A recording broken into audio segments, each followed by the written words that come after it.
السلام علیکم پیارے ساتھیوں۔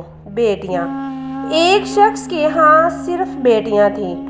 ہر مرتبہ اس کو امید ہوتی کہ اب بیٹا پیدا ہوگا، مگر ہر بار بیٹی ہی پیدا ہوتی۔ اس طرح اس کے ہاں 6 بیٹیاں پیدا ہو گئیں۔ اس نے ارادہ کر لیا کہ اب بیٹی پیدا ہوئی تو وہ اپنی بیوی کو طلاق دے دے گا، مگر جب رات کو وہ سویا تو اس نے خواب میں دیکھا کہ قیامت برپا ہو چکی ہے۔ اس کے گناہ بہت زیادہ ہیں، جن کے سبب اس پر جہنم واجب ہو چکی ہے۔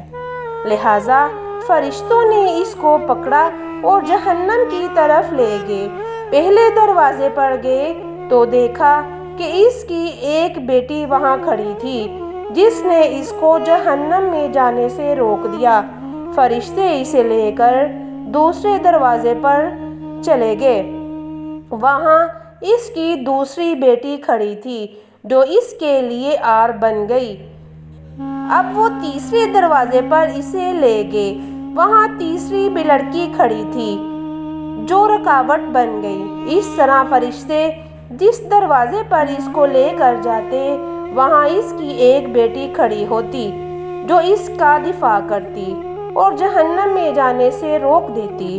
غرض یہ کہ فرشتے اسے جہنم کے 6 دروازوں پر لے کر گئے، مگر ہر دروازے پر اس کی کوئی نہ کوئی بیٹی رکاوٹ بنتی چلی گئی۔ اب وہ 7واں دروازہ باقی تھا۔ فرشتے اس کو لے کر اس دروازے کی طرف چل دیے۔ اس پر گھبراہٹ طاری ہو گئی کہ اس دروازے پر میرے لیے رکاوٹ کون بنے گا۔ اسے معلوم ہو گیا کہ جو نیت اس نے کی تھی غلط تھی۔ وہ شیطان کے بہکاوے میں آ گیا تھا۔ انتہائی پریشانی، خوف و دہشت کے عالم میں اس کی آنکھ کھل چکی تھی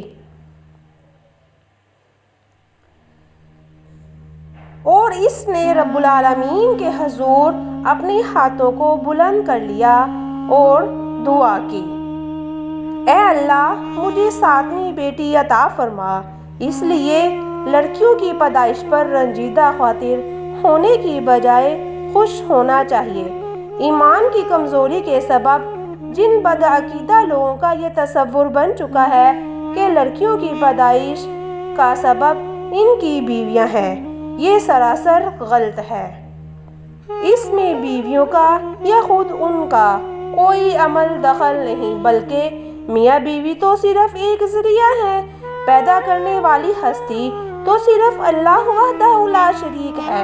وہی جس کو چاہتا ہے لڑکا دیتا ہے اور جسے چاہتا ہے لڑکی دیتا ہے، جس کو چاہتا ہے لڑکے اور لڑکیاں ملا کر دیتا ہے اور جس کو چاہتا ہے بانجھ بنا دیتا ہے۔